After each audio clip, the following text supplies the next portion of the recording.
मैं ये कहना चाहता हूं कि हमारे संविधान निर्माताओं ने इस भाव को भली भांति समझा, परंतु जब डेमोक्रेसी अपने प्रारंभिक कालखंड में थी 25 वर्ष के, तब उस समय यदि यह विचार किया जाए तो कहा जाता है कि सत्ता पक्ष के बहुत से लोगों ने बड़ा योगदान दिया। तो मैं भी याद दिलाना चाहता हूं हमने क्या योगदान दिया। प्रतिपक्ष के रूप में जब देश के सामने चुनौती आई तो हमने कभी इस बात की चिंता नहीं की कि हम प्रतिपक्ष में हैं या हमारे साथ क्या हुआ है। 1962 की चाइना वॉर हुई तो भारतीय जनसंघ के रूप में तत्कालीन प्रधानमंत्री पंडित नेहरू जी का जो हमने सहयोग और समर्थन किया, और जनसंघ ही नहीं, राष्ट्रीय स्वयंसेवक संघ ने इतना सहयोग किया कि गांधी नेहरू जी ने पूरी प्रशंसा की और 26 जनवरी 1963 को गणतंत्र दिवस परेड में बुलाया। 1965 वॉर में लाल बहादुर शास्त्री जी का जिस प्रकार से सहयोग किया, यह पूरी तरीके से ऑन रिकॉर्ड है कि उन्होंने ऑल पार्टी मीटिंग में जनसंघ के अध्यक्ष नहीं, गुरुजी को भी बुलाया था। ये पहले 25 वर्ष में आगे बढ़ते हुए जब हम 1972 के पास पहुंचे तो आप सभी बड़े गर्व से कहते हैं कि 71 की वॉर के समय अटल जी ने इंदिरा जी की भूरी प्रशंसा की थी। यह होता है विपक्ष के रूप में लोकतंत्र को मजबूत रखने के लिए एक सकारात्मक भूमिका निभाना, और कैसे उस प्रारंभिक अवस्था में हमने आगे किया। वैसे मैं ये भी कह दूं, वो अटल जी ने वो नहीं बोला था जिसके बारे में बहुत ज्यादा बोला जाता है, क्योंकि इंदिरा जी की ऑफिशियल जीवनी पुपुल जयकर जी ने लिखी थी और उन्होंने बहुत खोजा था, मगर वो चीज नहीं मिली थी जो कहा जाता। परंतु ये ईमानदारी की बात है कि वह प्रशंसा की थी और उसके द्वारा देश बढ़ता हुआ आगे तक पहुंचा। तो इसलिए मैं कह सकता हूं कि पहले कालखंड में विपक्ष के रूप में हमने डेमोक्रेसी को मजबूत करने में महत्वपूर्ण भूमिका निभाई। अगला कालखंड आता है 72 to 97। इसे मैं कह सकता हूं कि this is the nascent stage of democracy, क्योंकि पहले कालखंड के 25 वर्ष में चुनाव होते थे, सरकार नहीं बदलती थी। तो सरकार नहीं बदलती थी तो लोकतंत्र का दूसरा स्वरूप नहीं आता था। अब 72 से 97 वाले कालखंड में सरकारें बदलनी शुरू हुई। लोकतंत्र ने इमरजेंसी का वह काला अध्याय देखा जो कि बहुत दर्दनाक और दुखद था। परंतु आज के इस अवसर पे मैं उसके डिटेल में न जाते हुए सिर्फ इतना कहना चाहूंगा कि भारत का लोकतंत्र इतना जीवंत था कि जेपी के नेतृत्व में हम लोगों ने वो आंदोलन खड़ा किया कि चाहे जितनी भी दमनकारी शक्ति थी, अंततः भारत में पहली बार केंद्र में सत्ता का परिवर्तन 1977 में हुआ। ये बदलाव आया। और उसके बाद एक चीज और याद दिलाना चाहता हूं कि जब एक गठबंधन बना था सभी लोगों को मिलके, मगर बहुत जल्द ही वो गठबंधन कुछ छल में, कुछ प्रपंच में, कुछ अहम मान्यता में बिखर गया था 1979 में।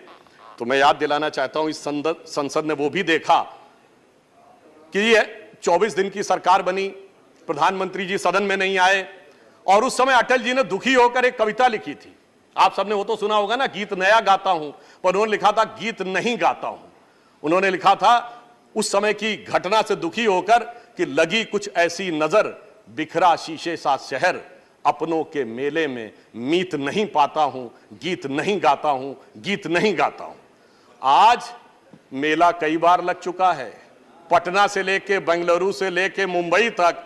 मेले में कौन किसका मीत है ये तो शायद अंदर बैठे वालों को ही पता होगा कि उन्हें मीत मिल पा रहा है या नहीं मिल पा रहा है। तो मैं कहता हूं कि अटल जी की यह बात हमें एकदम उचित और उपयुक्त नजर आती है। इसके बाद उस कालखंड में 1980 का दशक आया, जब इस देश ने एक ऐसा दौर भी देखा जब 1980 में श्रीमती इंदिरा गांधी जी की सत्ता में वापसी हुई। तो अभी हमारे प्रतिपक्ष के नेता और कई लोग कहते थे कि सरकारों को हटाया गया, विपक्ष की तमाम सरकारें केवल इस आधार पर बर्खास्त कर दी गई कि केंद्र में आपकी पार्टी चुनाव हार गई है तो राज्यों में आपको शासन करने का अधिकार नहीं रह गया है। मुझे लगता है कि इस आधार के ऊपर सरकार केंद्र में आई और उसने विपक्ष की सारी सरकारों को एक झटके में बर्खास्त कर दिया।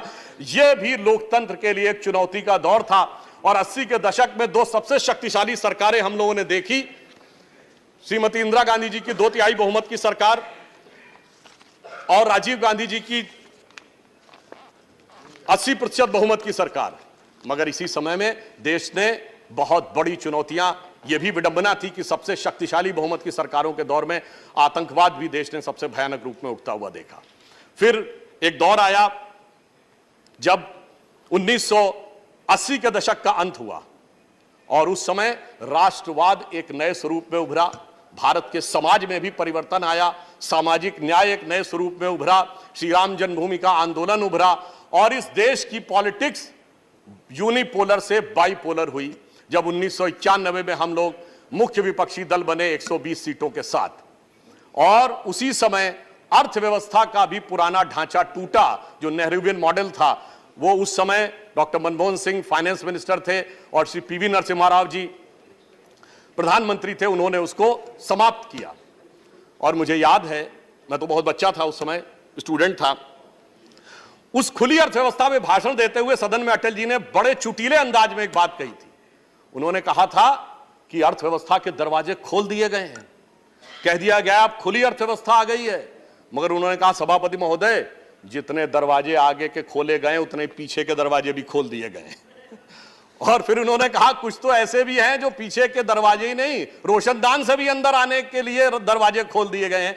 इस प्रकार से उन्होंने उस खुली अर्थव्यवस्था का समर्थन और उसकी विद्रूपता के ऊपर एक अटैक भी करने का कार्य किया। और फिर इस देश ने एक वो दौर भी देखा जब 13 दिन की सरकार बनी, और उस 13 दिन की सरकार ने इस संसद के इतिहास में मील का पत्थर स्थापित कर दिया।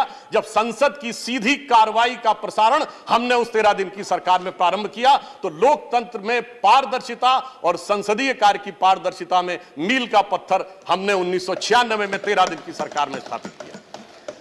फिर 97 में, चूंकि अब हम उत्तरोत्तर शक्तिशाली होते जा रहे थे, तो सब मिलकर हमारे खिलाफ एकजुट थे। और इस संसद में वो दृश्य भी देखा कि सामान्यतः सरकार में एक दल होता है और बाकी